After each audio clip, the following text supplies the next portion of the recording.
Anak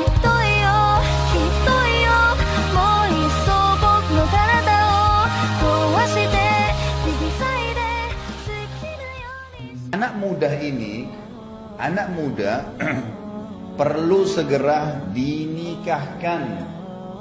Ibu-ibu gini, punya anak. Biasanya anak-anak itu berbeda-beda karakternya.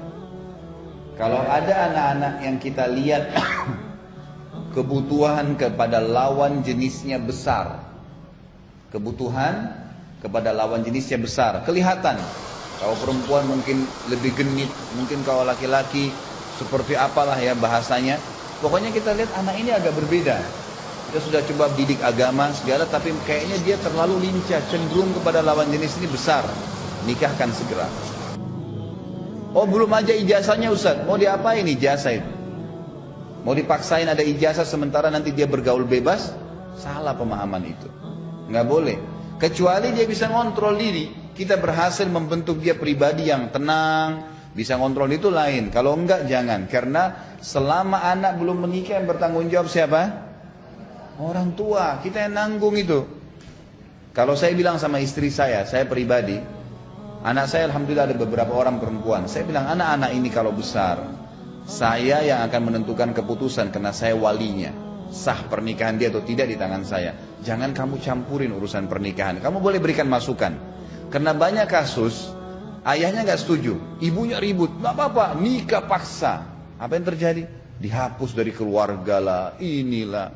Melanggar. Nabi suruh nikah dengan izin wali. Ibu-ibu jangan campurin, ayahnya nggak setuju sudah. Terima nak.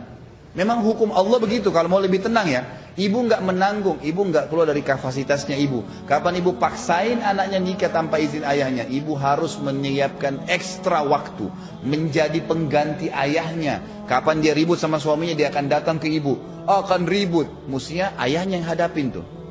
Wali gunanya untuk apa? Membela si perempuan. Makanya bodoh kalau ada perempuan nikah tanpa wali. Nabi SAW mengatakan wanita siapapun yang menikahkan diri tanpa walinya, nikahnya batal. Nggak bisa. Untuk apa wali bagi wanita? Supaya laki-laki yang sedang melamar dia tahu ini orang ini punya laki-laki juga di belakangnya. Itu demi kebaikan buat dia sebenarnya. Ada masalah kembali ke ayah yang pecahin masalah itu. Jangan ibu masuk ke batasan ya lahannya si ayah ini, nggak boleh. Nanti ibu harus menyiapkan ekstra waktu, ekstra macam-macam. Untuk apa? Kita sendiri masih punya banyak kegiatan seharian nih. Kan itu. Saya bilang kalau ada anak-anak ini, saya bilang sama istri saya, yang saya lihat butuh untuk menikah, saya nggak butuh ijazahnya. Lebih baik bagi saya pribadi. Coba ibu renungin ya. Jangan dipaksakan, bukan sebuah, ini ijtihad saya. Saya bilang saya lebih baik mendatangkan sepiring buat anak mantu saya di atas meja saya, sehingga anak saya aman, dibandingkan saya biarkan dia bergaul bebas. Ada banyak keluhan masuk ke HP saya soalnya. Ada mahasiswa yang mengatakan, Ustaz, kami ini sudah kena fitnah di kampus, nggak bisa tahan syahwat. Ada yang terus terang bahasa sama saya laki-laki. Setiap lihat perempuan saya terganggu. Akhirnya saya sering onani. Bahasanya. Ini bahasa vulgar dia ya, tapi saya sampaikan agar kita paham. Ternyata ada anak-anak yang tidak bisa lagi membahasakan ke orang tuanya. Mau bicara nikah, mana bisa kau nikah? Kau mau berikan makan apa orang? Loh, subhanallah. Gitu kan? Emang anda nggak bisa berikan makan anak mantunya? Sambil dibuatin program. Setelah itu. Program apa, diberikan modal. Tapi anak ini sudah aman, tanggung jawab kita aman. Perhatikan hadis Nabi ya. Siapa yang membina anaknya sampai menikah, baginya surga. Hadis ini. Artinya apa? Tugas kita sampai menikah. Jangan disembarangin gitu. Kesian loh. Kadang-kadang terutama anak laki-laki umumnya, anak perempuan biasanya masih dilepas oleh orang. Anak laki-laki dibiarin. Nanti sudah sarjana nih, umurnya sudah 25 tahun. Nanti nak, tunggu dulu punya rumah, tunggu dulu punya mobil. Ini umur berapa mau menikah? Kebutuhan biologis dia nggak bisa dibendung. Nggak bisa dibendung. Itu sudah fitrah. Ini egois nih orang tuanya seperti ini. Nggak boleh. Biarin menikah. Gitu kan? Nanti sekolahnya nggak selesai. Siapa yang bilang? Saya tahu ada teman-teman saya menikah waktu kami masih mahasiswa di Madinah, selesai itu prestasinya bagus, kuliah di Madinah istrinya dibawa, bahkan ada yang sampai selesai S1 tuh punya anak di kota Madinah, ada, tapi nggak ada masalah buat mereka. cuman hidupnya jauh lebih tentram gitu. Ada banyak kasus untuk saya berikan masukan jemaah saya, nikahkan anak-anak. Baik Ustaz, belum punya kerjaan, Anda punya pendapatan nggak? Punya.